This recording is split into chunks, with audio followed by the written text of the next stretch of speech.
नमस्कार दोस्तों। आज टी20 वर्ल्ड कप 2026 के दूसरे सेमीफाइनल में विश्व क्रिकेट की दो सबसे दिग्गज और कट्टर प्रतिद्वंदी टीमें भारत और इंग्लैंड के बीच मुंबई के ऐतिहासिक वानखेड़े स्टेडियम में एक ऐसा रोंगटे खड़े कर देने वाला महामुकाबला खेला गया जिसने क्रिकेट के इतिहास में एक नया अध्याय लिख दिया। इस हाई वोल्टेज जंग की शुरुआत एक बेहद महत्वपूर्ण टॉस के साथ हुई, जहां इंग्लैंड के कप्तान हैरी ब्रूक ने टॉस जीतकर मुंबई की इस सपाट और रनों से भरी पिच पर पहले बल्लेबाजी करने का एक साहसी और रणनीतिक फैसला लिया। मुंबई के ऐतिहासिक वानखेड़े स्टेडियम की उस तपती दोपहर और समुद्र की ओर से आती नम हवाओं के बीच जब इंग्लैंड की टीम टॉस जीतकर पहले बल्लेबाजी करने उतरी तो उनके सलामी बल्लेबाजों का इरादा पहले ही ओवर से पूरी तरह स्पष्ट नजर आ रहा था। फिल सॉल्ट और अनुभवी जोस बटलर ने क्रीज पर कदम रखते ही भारतीय गेंदबाजों पर इतना प्रचंड और मनोवैज्ञानिक दबाव बनाने की रणनीति अपनाई कि सेमीफाइनल जैसा यह बड़ा और निर्णायक मुकाबला खेल के पहले ही घंटे में एक तरफा महसूस होने लगे।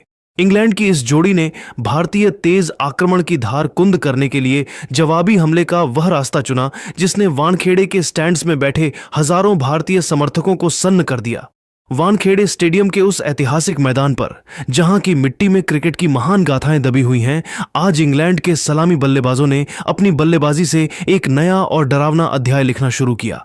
फिल सॉल्ट ने दुनिया के सबसे घातक और सटीक गेंदबाज जसप्रीत बुमराह के खिलाफ जिस निडरता और बेजोड़ तकनीक का प्रदर्शन किया, उसने क्रिकेट पंडितों को भी दांतों तले उंगलियां दबाने पर मजबूर कर दिया। सॉल्ट ने बुमराह की 145 किलोमीटर प्रति घंटे की रफ्तार वाली गेंदों से डरने के बजाय उनकी गति का ही हथियार के रूप में इस्तेमाल किया।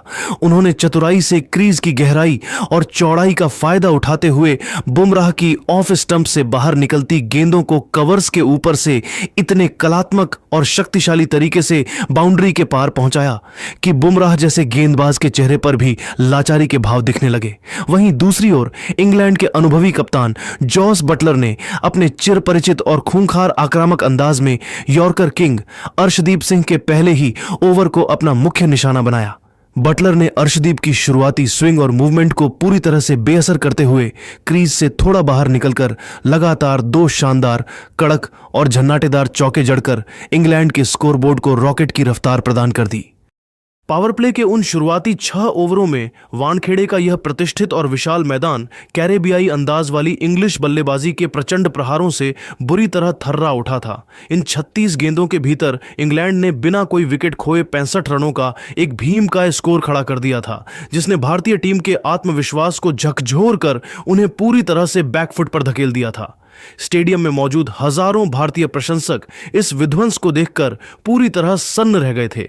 हालांकि जब मैच के मध्य ओवरों की शुरुआत हुई तो भारतीय स्पिनरों ने उम्मीद की एक बेहद पतली किरण और वापसी का एक छोटा सा रास्ता तैयार करने की कोशिश की। मिस्ट्री स्पिनर वरुण चक्रवर्ती और सटीक लाइन लेंथ के धनी अक्षर पटेल ने अपनी फिरकी का जादुई और रहस्यमयी जाल बुनना शुरू किया। दबाव के इस नाजुक दौर में वरुण चक्रवर्ती ने अपनी एक तेज और अंदर की ओर आती गेंद पर जोस बटलर को पूरी तरह चकमा दिया। गेंद बटलर के डिफेंस को चीरती हुई स्टंप्स से जा टकराई और भारत को वह पहली बड़ी और बहुप्रतीक्षित सफलता मिली जिसकी कप्तान सूर्य कुमार यादव को मैच में बने रहने के लिए सख्त जरूरत थी। लेकिन भारतीय खेमे और प्रशंसकों की यह छोटी सी खुशी ज्यादा देर तक टिक नहीं सकी। क्रीज पर कदम रखते ही हैरी ब्रूक और लियाम डॉसन ने यह साफ कर दिया कि वे आज भारतीय स्पिनरों पर रत्ती भर भी रहम दिखाने के मूड में नहीं हैं। विशेषकर हैरी ब्रूक ने मैदान के चारों ओर अपने 360 डिग्री शॉट्स की ऐसी भीषण झड़ी लगा दी कि भारतीय कप्तान के लिए फील्डिंग सजाना एक डरावना बुरा सपना बन गया। ब्रूक ने स्पिनरों की गति और टर्न का इस्तेमाल करते हुए मैदान के हर कोने में छक्के और चौके बरसाए। उन्होंने मात्र 24 गेंदों के भीतर अपना विस्फोटक अर्धशतक पूरा कर लिया, जिसने इंग्लैंड की स्थिति को मैच में अभेद्य और अजय बना दिया। पारी का अंतिम चरण तो भारतीय गेंदबाजों के लिए और भी अधिक विनाशकारी और डरावना साबित हुआ। अंतिम ओवरों में जब रनों की रफ्तार को 7वें आसमान पर ले जाने की सख्त जरूरत थी, तब ऑलराउंडर सैम करन ने अपना असली पावर गेम दिखाया। करन ने भारतीय उपकप्तान हार्दिक पांड्या की सटीक गेंदों को अपना मुख्य निशाना बनाया। उन्होंने हार्दिक की लेंथ गेंदों पर अपनी शारीरिक शक्ति का पूरा इस्तेमाल करते हुए लगातार 2 गगनचुंबी और विशाल छक्के जड़ दिए, जिनके प्रहार से वानखेड़े की पुरानी और मजबूत दीवारें भी जैसे हिलने लगी थीं। इन अंतिम ओवरों के विनाशकारी प्रहारों की बदौलत इंग्लैंड ने निर्धारित 20 ओवरों के खेल की समाप्ति पर 204 रनों का एक बेहद विशाल हिमालयी और किसी भी टीम के लिए चुनौतीपूर्ण स्कोर बोर्ड पर टांग दिया। यह स्कोर न केवल इंग्लैंड के आत्मविश्वास को शिखर पर ले जाने वाला था, बल्कि इसने भारतीय बल्लेबाजी लाइनअप के सामने टी20 विश्व कप के फाइनल में पहुंचने की राह में एक एवरेस्ट जैसी कठिन और दुर्गम चुनौती खड़ी कर दी थी। वानखेड़े की पिच अब पूरी तरह से इंग्लैंड के पक्ष में बोल रही थी और भारतीय प्रशंसकों की सांसें अब केवल इस चमत्कार की उम्मीद में अटकी थीं कि क्या उनकी टीम इस पहाड़ जैसे लक्ष्य को पार कर पाएगी। वानखेड़े स्टेडियम के उस ऐतिहासिक और जोश से लबरेज मैदान पर जब 205 रनों के इस अभेद्य, हिमालयी और लगभग नामुमकिन से दिखने वाले लक्ष्य का पीछा करने के लिए टीम इंडिया के सलामी बल्लेबाज क्रीज की ओर बढ़े, तो पूरे भारत के 1.4 अरब लोगों का दिल उम्मीदों और गहरी आशंकाओं के बीच किसी पेंडुलम की तरह धड़क रहा था। स्टेडियम का कोना कोना इंडिया इंडिया के कान फोड़ देने वाले शोर से गूंज रहा था, लेकिन किसी को अंदाजा नहीं था कि खेल की पहली ही गेंद पर वह शोर एक भयावह और डरावने सन्नाटे में तब्दील होने वाला है। इंग्लैंड के सबसे घातक और रफ्तार के सौदागर जोफ्रा आर्चर ने अपनी आग उगलती गति से एक ऐसी सटीक और अंदर आती इन स्विंगर डाली कि युवा अभिषेक शर्मा का डिफेंस किसी ताश के महल की तरह पूरी तरह ध्वस्त हो गया। गेंद पैड्स और बल्ले के बीच के फासले को चीरते हुए मिडिल स्टंप उखाड़कर पीछे जा गिरी। अभिषेक के गोल्डन डक पर आउट होते ही पूरे वानखेड़े में ऐसा सन्नाटा पसर गया जैसे किसी ने हजारों लोगों की आवाज एक झटके में छीन ली हो। भारतीय प्रशंसक अभी इस शुरुआती और गहरे सदमे से उभरने की कोशिश ही कर रहे थे कि अगले ही ओवर में तबाही का दूसरा खौफनाक मंजर सामने आ गया। दूसरे छोर से मार्क वुड अपनी जानलेवा बाउंसरों से आग उगल रहे थे।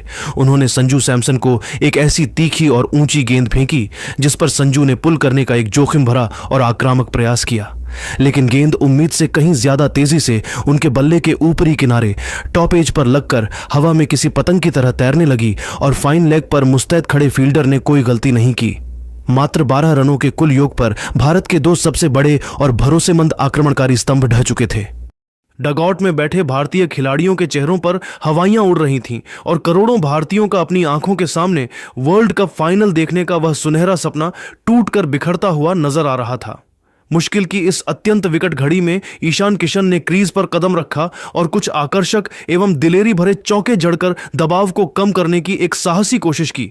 उनके उन शॉट्स से लगा कि शायद भारतीय पारी अब संभल जाएगी और मैच में वापसी होगी, लेकिन इंग्लैंड के चतुर और अनुभवी लेग स्पिनर आदिल रशीद ने अपनी जादुई गुगली का ऐसा माया जाल बुना कि ईशान किशन उसे पढ़ने में पूरी तरह गच्चा खा गए।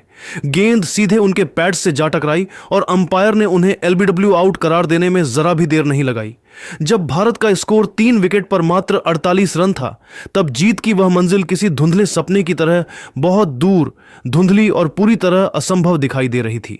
लेकिन तभी उस महान रंगमंच पर कदम रखा दुनिया के नंबर 1 T20 बल्लेबाज और भारतीय टीम के निडर सेनापति सूर्य कुमार यादव ने, जिनका साथ देने के लिए कुंग फू के नाम से मशहूर हार्दिक पांड्या पहले से ही मोर्चे पर तैनात थे। सूर्या और हार्दिक की इस अनुभवी जोड़ी ने मिलकर भारतीय पारी के बिखरे हुए टुकड़ों को बड़ी ही कुशलता से समेटना शुरू किया। इन दोनों ने देखते ही देखते इंग्लैंड के स्पिनरों को अपने निशाने पर ले लिया और काउंटर अटैक शुरू कर दिया। सूर्या ने जोफ्रा आर्चर की 145 किलोमीटर प्रति घंटे की प्रचंड रफ्तार वाली गेंद पर अपना सिग्नेचर और अद्भुत सुपला शॉट खेलकर गेंद को विकेटकीपर के सिर के ऊपर से स्टैंड्स की अंतिम कतारों में भेज दिया।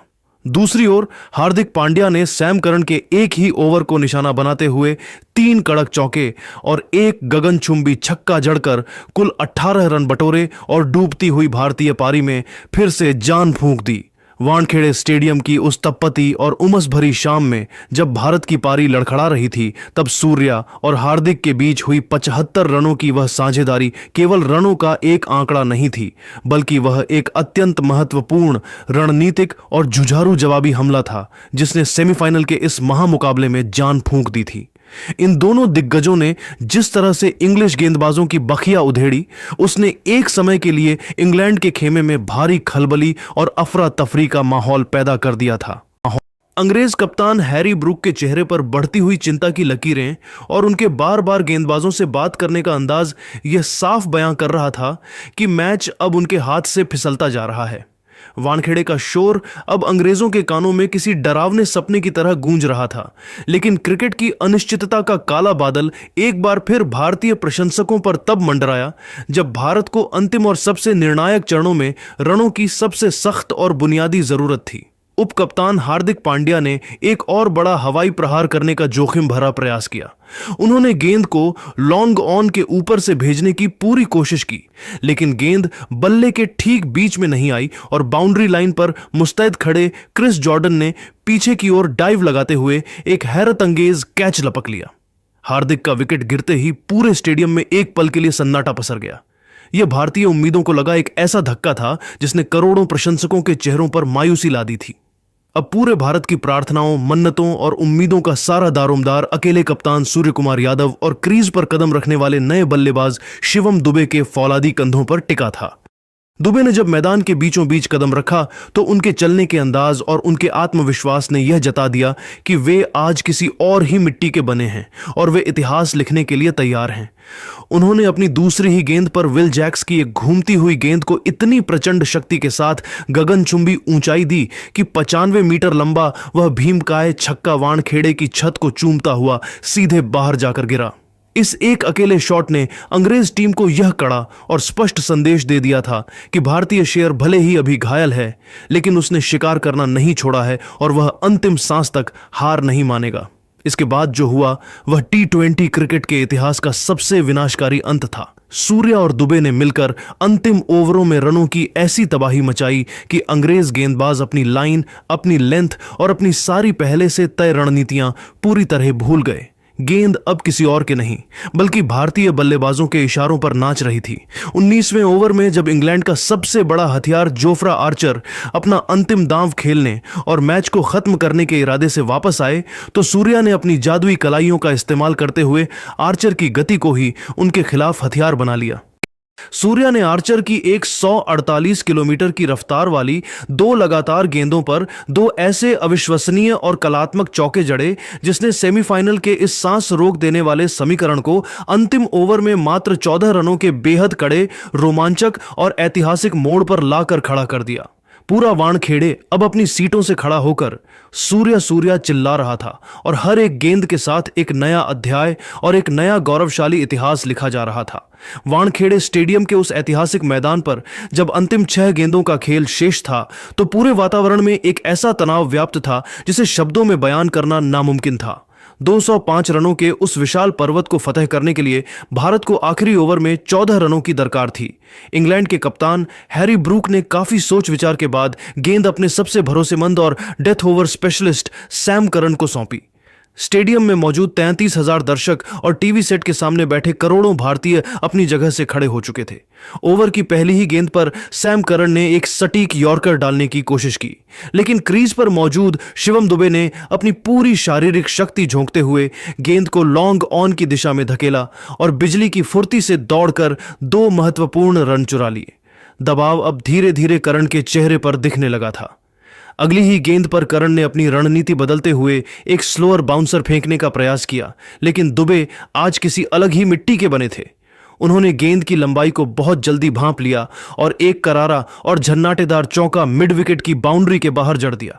इस चौके ने पूरे वानखेड़े में शोर का एक ऐसा ज्वार पैदा किया कि अंग्रेजों के चेहरे पीले पड़ने लगे।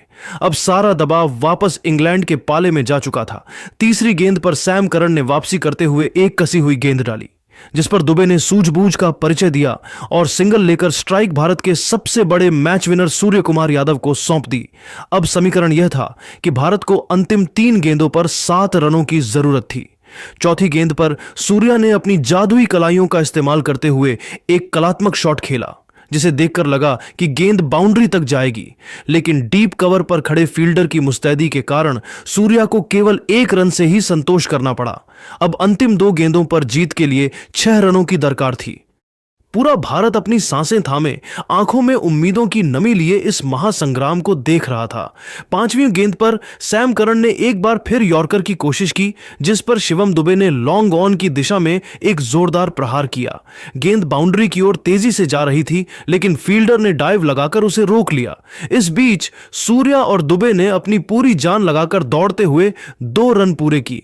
अब खेल अपनी चरम पराकाष्ठा पर पहुंच चुका था। समीकरण था अंतिम गेंद और जीत के लिए 4 रन। वानखेड़े के मैदान पर जैसे समय ठहर गया था।